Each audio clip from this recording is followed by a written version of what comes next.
Hello friends, అందరు బాగున్నారా? రక్షకుడైన మెస్సయ్య నామంలో మీకు నా శుభాభినందనలు. నేటి మన టంగ్ ట్విస్టర్ గలతీ పత్రికలోని స్వాతంత్ర్యము. క్రొత్త నిబంధనలో 6 అధ్యాయాల 9వ పుస్తకం అపొస్తలుడైన పౌలు గలతీ సంఘములకు రాసిన పత్రిక. ఇది క్రొత్త నిబంధనలో అన్నిటికంటే ముందుగా 48-49 ఏడీలో యెరూషలేం కౌన్సిల్కి ముందే వ్రాయబడిందని అనేకుల నమ్మకం.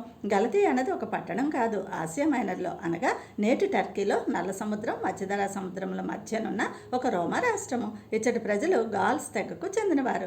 మార్టిన్ లూథర్ భక్తుడు అంటాడు, నేను గలతీ పత్రికతో వివాహం చేయబడ్డానని. ఈ గలతీ పత్రికను క్రైస్తవ విశ్వాసానికి స్వేచ్ఛాపత్రం, Magna Carta of Christian liberty అంటారు. నాటి పరిస్థితి, వీరు మొదట పౌలు బోధించిన కృపగల సువార్తను స్వీకరించారు. కానీ తర్వాత కొందరు అబద్ధ బోధకుల మాటలు విని ధర్మశాస్త్ర క్రియల వైపు మళ్ళారు. ఈ పత్రిక ముఖ్య ఉద్దేశం విశ్వాసము ప్లస్ క్రియలు = రక్షణ అనే తప్పుడు సూత్రాన్ని కాదని, విశ్వాసము = రక్షణ అనే అసలైన సువార్తను స్థాపించడం ఈ గ్రంథ సమగ్ర వివరణ. 1-2 అధ్యాయాలు వ్యక్తిగత సాక్ష్యం, పౌలు గారి అపొస్తలత్వ సమర్థన. 3-4 దైవిక సిద్ధాంతం, వేదాంత వివరణ. 5-6 సాక్ష్య జీవితం, క్రైస్తవునికి ప్రభు ఇచ్చిన స్వాతంత్ర్యము, ఆత్మఫలాలు.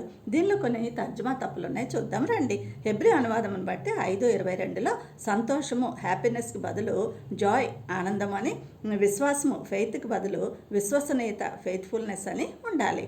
దీనిలో ప్రాముఖ్యమైన వచనాలు: 2:16 విశ్వాసం ద్వారానే నీతి, 2:20 క్రీస్తే నాయందు జీవించుచున్నాడు, 3:28 క్రీస్తులు అందరూ ఒకటే, 5:1 క్రైస్తవ స్వేచ్ఛ, 5:22-23 ఆత్మఫలములు, 6:9 మంచి చేటులో విసుకవద్దని, 6:15 నూతన సృష్టి. ఫ్రెండ్, క్రియల ద్వారా కాదు విశ్వాసం ద్వారానే రక్షణ అని గ్రహిస్తున్నావా? నిత్య జీవం పొందుకుంటావు. నేటి ప్రశ్న: మనుష్యుడు ఏమి విత్తునో ఆ పంటనే కోయను. Reference please. Thank you. God bless you all.